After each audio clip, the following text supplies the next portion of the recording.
let's bring everyone in. Let's go right here. I call the base a methodology. It's a passion point. You can take an opportunity and find things that young folks love to do. Like it could be baseball, football, it could be arts, it could be technology. It's like on the back of your shirt. Success lives here.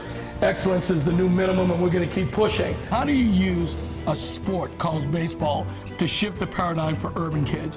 I got into this to really change the trajectory for Black and Latino boys. There was a lot of drugs being passed around, a lot of violence, and it just wasn't like a good place for somebody to grow up. It's easy to just, get into gang and violence and all this other stuff. I actually lost a lot of guys that I actually know. We talk about baseball as a carrot to get young men to think about the bigger things that they're able to accomplish in their lives. But here's the key. This year's team, 2 of our best players didn't go. Why? If you're not in school, you can't play.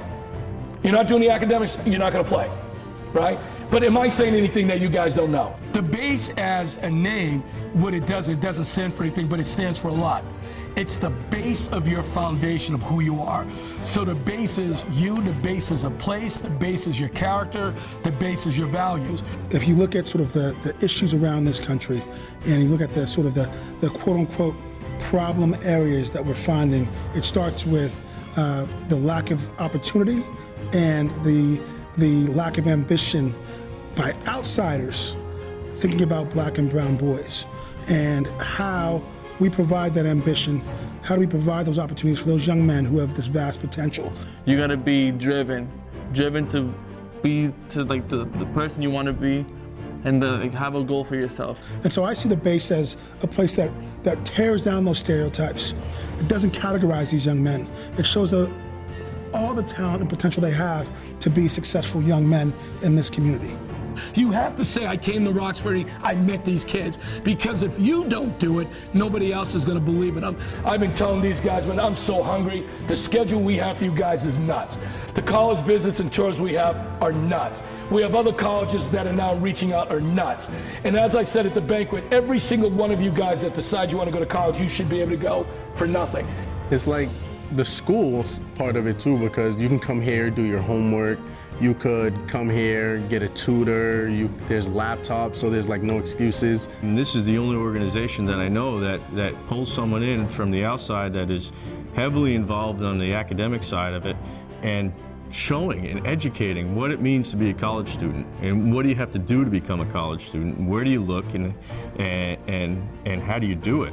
Where other kids are traveling and paying $300 to $400 for a college showcase, we get Division 1, 2, and 3, and professional scouts to come to a showcase and watch our kids, and it all costs nothing. Just knowing the type of players and the type of person that I was getting from any players that have played for you or within this organization have been just utmost respectful players that we've had, and good players that we've had. The easy ones to talk about, yes, is the number of players that made it to the pros, the number of our kids that have graduated college. Those are the things that I expected.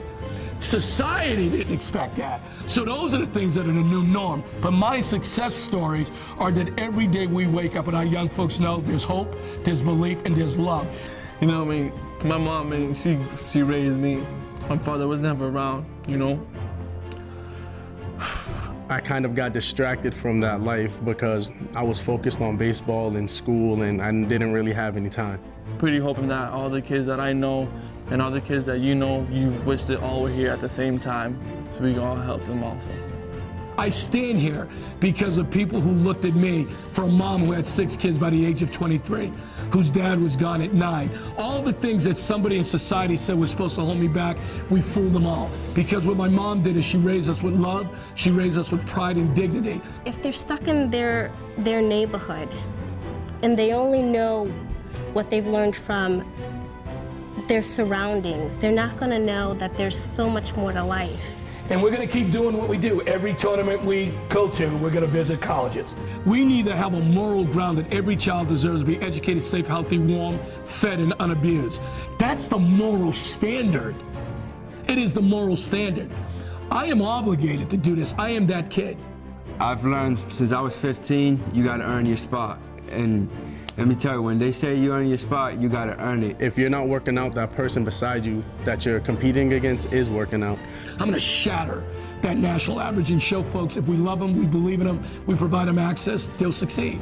There's no other place that I can think of that will love and encourage and mentor your kids as much as the base. Whether it's baseball or schoolwork or just honestly, you can come here and just sit down and talk. When I get your players, I know my team gets better. When you believe you can, you can. When you believe you can win a national championship, you can. When you believe you can go to college, you can. When you believe you can have a first-rate organization, you can. When you believe you can raise the money and participate and graduate, you can. That's the culture that we're creating. Now what I need to do is get the rest of America to catch up to it and understand that, you know, when you look at our young folks, just look at them the same way you would look at your child.